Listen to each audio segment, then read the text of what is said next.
Let's go. Let's go. We're back with episode 21 of Betting the W. Much like our producer behind the camera. Hey. This show is legal, baby. We just turned 21. Yes, sir. And I am pumped to get into a full slate of sports. We've got basketball, we've got LAX, we've got football. No, we don't have football. It's not even football season. We're about to have worldwide football. You know I'm a huge draft guy. That's true. That's true. We're about to have the World Cup. Nothing about that yet. We do have softball at the end as well. So let's kick it off with some hoops and the transfer portal. Yep. Obviously, we're still in the off season. WNBA season's coming in hot, but right now the focus is all on college hoops, and there's a lot of movement going on in the free agency of college basketball. And the headlining news, easily, of the week is that Hailey Van Lith is an LSU Tiger. Huge. The reigning champs have added, and I guess this is debatable, the best player in the portal. I've seen some people on Twitter that are saying that she's not. Like, here's the thing, though. Like, you were getting a player who was absolutely going to perform in March. Yeah. Who's going to be electric. It's like, it's the stats people and the analytics people. It's literally the meme of that boy like, nice. That boy nice watcher versus stats and analytics. Let me tell you, Hailey Van Lith is nice. Hailey Van Lith is nice, and in my opinion, like, if you can put on a show in March the way she has the last 2 years, I think you're the best available player. Yep. And I agree. I know one person that's really excited. Who's that? Joe Biden. Joe Biden. In the name of unity and coming together, I think Joe Biden would love to see everyone on the same team. I think Joe Biden loves the transfer portal. But this is going to be huge. This is going to be huge. HBL wants a ring, clearly. And it's tough to repeat, but I think LSU's got the team to do it. Why not? You know what I saw? The second Hailey Van Lith posted this, Caitlin Clark went trending on Twitter. Really? Yep. Really? She's like... Caitlin Clark is going to be like the Russell Westbrook to like Hailey Van Lith's ring chasing. Like Dame Lillard, like it's all about loyalty. Right now, Caesars has LSU and UConn as co-favorites at plus 400. Who do you like between those two? Who has better value? It's the LSU team now. Really? I mean, if they're still plus 400, you got to lock that in. I do think like if there's ever been a team to predict a repeat champion, it's bold to pick a repeat because it is rare. It is hard to do in any sport. But if there's any team to do it, it would be this LSU team because they have the best player from the tournament linking up with the best player. the best player from last year's tournament. The only thing is that I feel like UConn's due. Dude, it's a tough choice to make. That UConn team is going to be really good. It's going to be really good as long as they stay healthy. But I mean, it's bit me in the ass last year. I picked South Carolina to go again. It's hard to repeat. It is really hard to repeat, and I just can't wait to see how this shakes out because LSU is fully reloading. They're getting even better, which is crazy. Another team that we thought couldn't get better and still did. South Carolina. Yeah. They've been making portal moves. Don is all about the portal. They picked up Tahina Paopao from Oregon. This was an LSU team. She was ranked the number 7 player in the portal. So big pickup. And especially because this was a South Carolina team. The only knock we had against them really all year was that at times they couldn't shoot the three well. Tahina Paopao shot over 42% from three last year. She's one of the best three-point shooters in the land. So now South Carolina has fixed their one issue from last year. Yep. They need guards. Yes. Especially with everyone leaving. Absolutely. Their only shooter was Zia Cook. She gone. Now they have a new shooter. It's crazy. It's gonna like Don Staley, Kim Mulkey, these like crazy like strong recruiters. They don't have to rebuild. They just reload because they can get whoever they want, especially with the portal now. Yeah, and that Oregon class really fell from grace. Oh my gosh. Wow. Oregon fell apart. I believed in Oregon last year, and they fell apart. Tough scene in Eugene. We also thank you. We also have more news out of Duke. Another transfer, Cheyenne Day Wilson. who is now going to Miami. Yeah. It's an interesting to bet on Miami because I wonder if they're going to be as strong next year. Yeah, I mean they also need guard play after their graduating class. Right. Or graduating, whatever happened there. Right. Yeah. Leaving. They're going to WWE. So. Getting paid. I don't know. Yeah. That's a good guard to add. On that Duke team is a dog, so we'll see what Carr can do for this Duke team. Carr Lawson, how she could pick this up.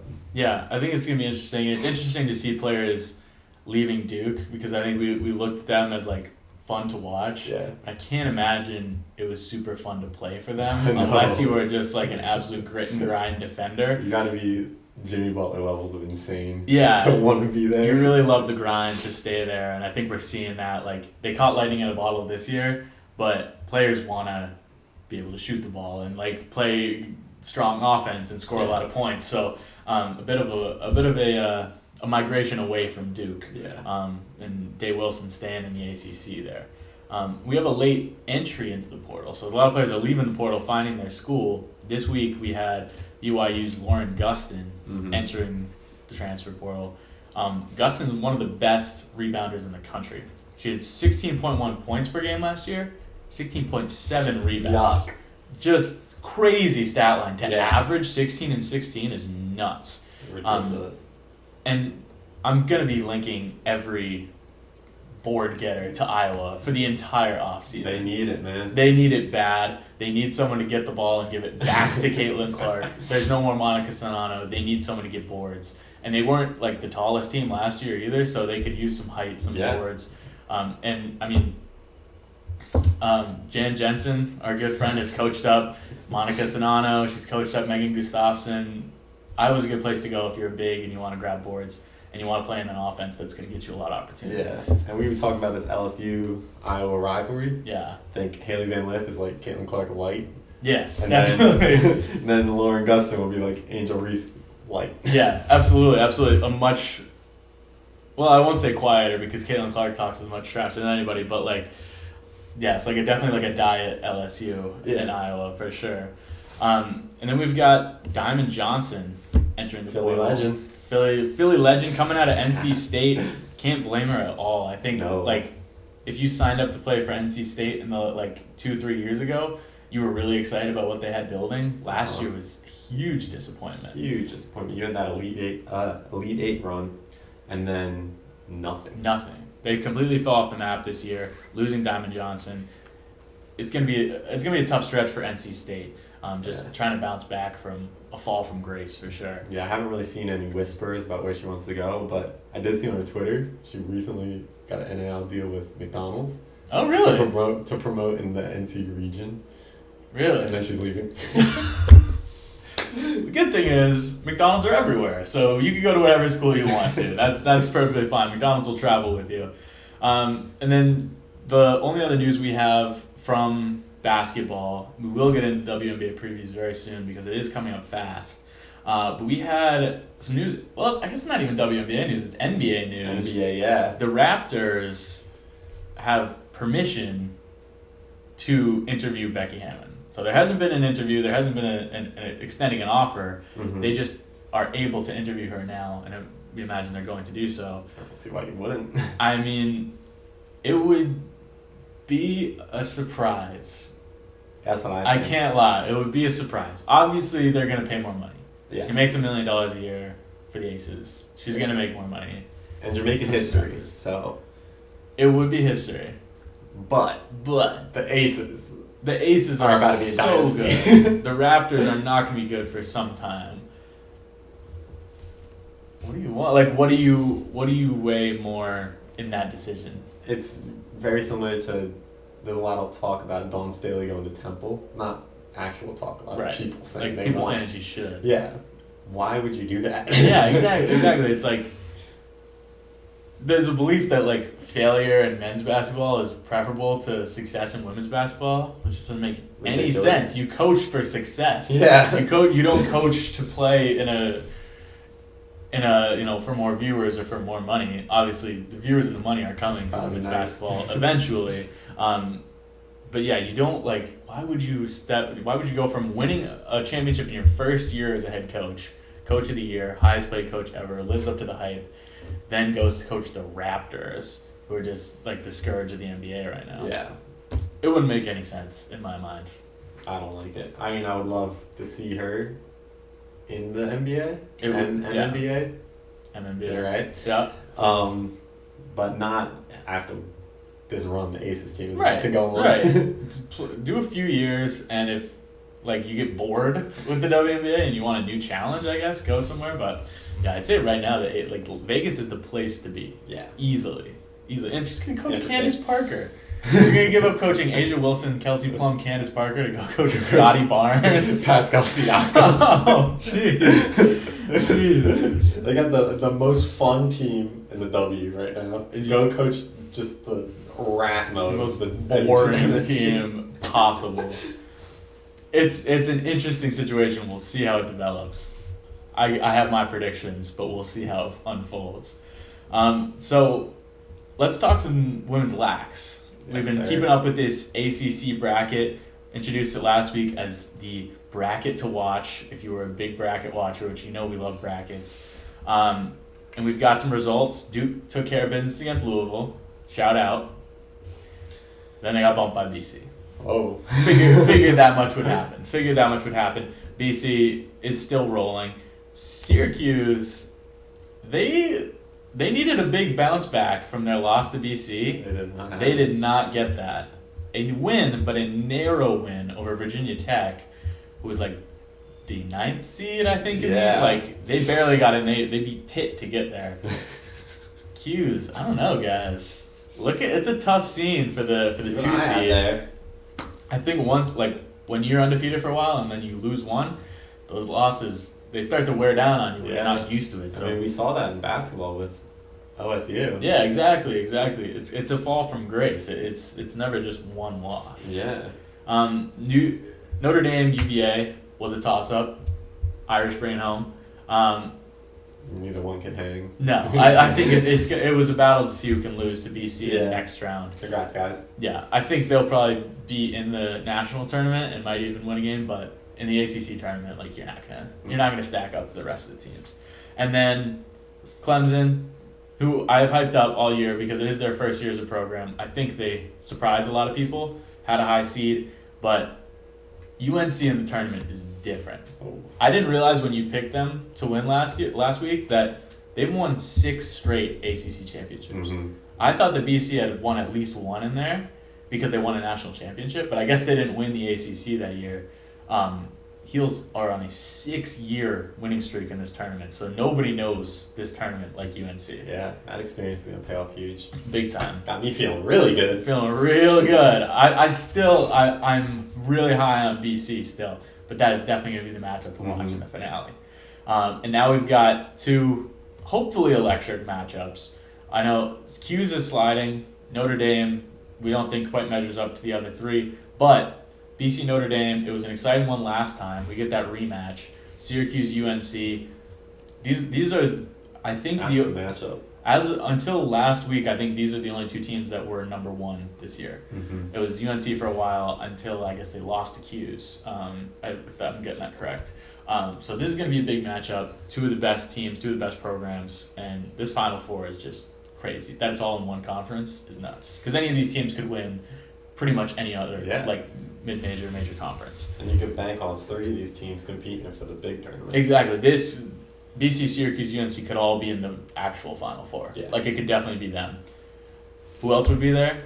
Probably Northwestern. Yes. The Big Ten tournament faces off on Saturday. Northwestern, the 1 seed. I got that one wrong. They get a bye in the first round. Straight to the semis. Yeah, straight to the Tiny semis. bracket. Yeah, really small bracket. Not that many teams in the Big Ten have women's lacrosse, I suppose. So they get a nice path to the semis.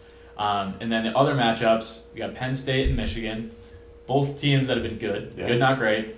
Rutgers, Hopkins. I think Hopkins takes that one pretty easily. And then Ohio State, Maryland. that'll be big, but I think Maryland is probably going to make it to the finals for a rematch with Northwestern if I'm making a prediction. I agree there. I think Maryland get the 2 seed as the easier side of the bracket even. Definitely. Yeah, I like their matchups over the ones that Northwestern's going to have to face. Yeah, exactly. So I think we're on pace for probably a rematch there. Can Maryland get their revenge? I don't know. Northwestern looks kind of unstoppable. They do. They're really good. It's kind of going to be the last standing ACC team versus Northwestern, I imagine, nationally. And then, so that's what to watch in lacrosse. Gave you my mid-major teams to watch. Denver is still undefeated, playing for the Big East. James Madison, 1 loss, playing for the American. We don't expect any upsets in those conference tournaments. Those are going to be teams to watch in the big dance. But Big Ten, ACC are the conferences to watch in terms of who's going to produce some exciting games before the tournament. Mm-hmm. And then we have softball. Softball has been about the same all year long. Yep. I will play my broken record and say that Oklahoma is still dominating. UCLA is still strong in second. It's been rough lately being a Clemson softball fan. I cannot lie. They got walked off last night against Liberty or Wednesday night. The losses are stacking up. They were 40-1 to start the season. They are really sliding as of late. I'm nervous about them going into the postseason. I'm very nervous. Just going to put that out there. I'm hoping for a big bounce back from Clemson. So obviously, Oklahoma, best team in the country. But I think the hottest team in the country right now is also in the Big 12. Mm-hmm. Texas swept Oklahoma State over the weekend. Texas jumped up to number 5. They jumped in the top 5, dropped Oklahoma State out of the top 4.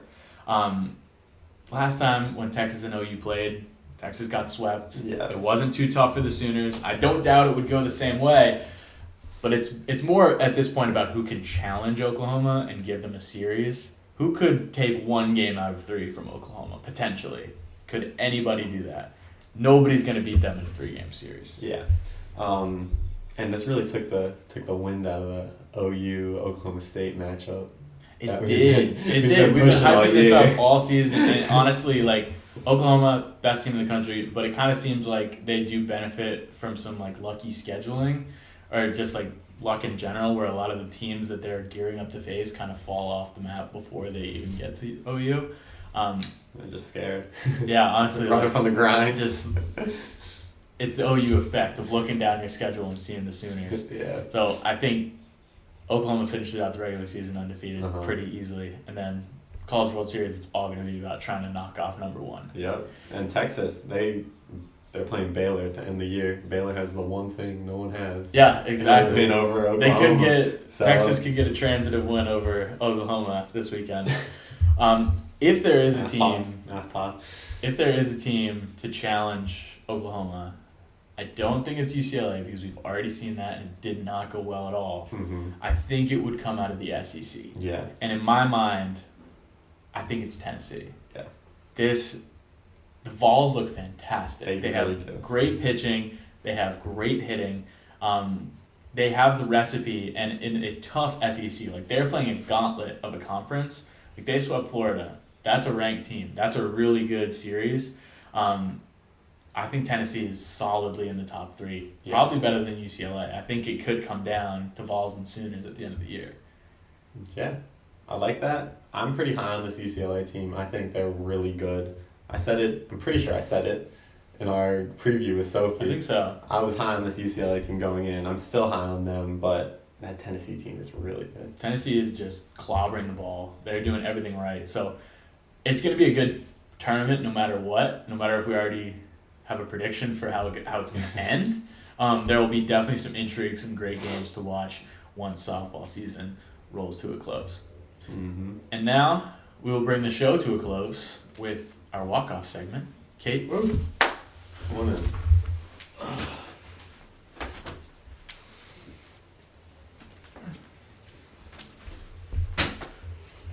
All right. Howdy. Welcome back. Thank you. And happy birthday. Thank you. Woo. For your birthday, Yes. you got your pick right last week. Good job. What a good week. Good job. So good. I don't remember what it was. I remember I lost my pick. I had Maryland upsetting Northwestern. Did not come to be. So I dropped one down to 7-9. Damon still at 9-6 because his pick has not finished up yet. But it's looking strong. UNC looks great. Postseason team. We'll wait on that one. Damon, you want to start? I'll start it off. Totally thought the ACC tournament was last week. Don't know how to read dates. Whoops. So this is a big week for me. This is big. This is a 4-point swing. You could go anywhere from 2-0 to 0-2. Yeah. Anywhere in the middle. I gotta say, 11-6 sounds a lot better than 9-8. It does. And I'm gonna ride with Bama. Hasn't looked too good on the softball. No, they have not. Not looking too good on the diamond. I'm riding with Bama. They're taking 2 out of 3 at least over LSU. Okay. I think they might sweep, but I'm not gonna go that far. I'm not that bold. Okay. I'm not that bold. I think they're taking 2 out of 3 over LSU starting tonight.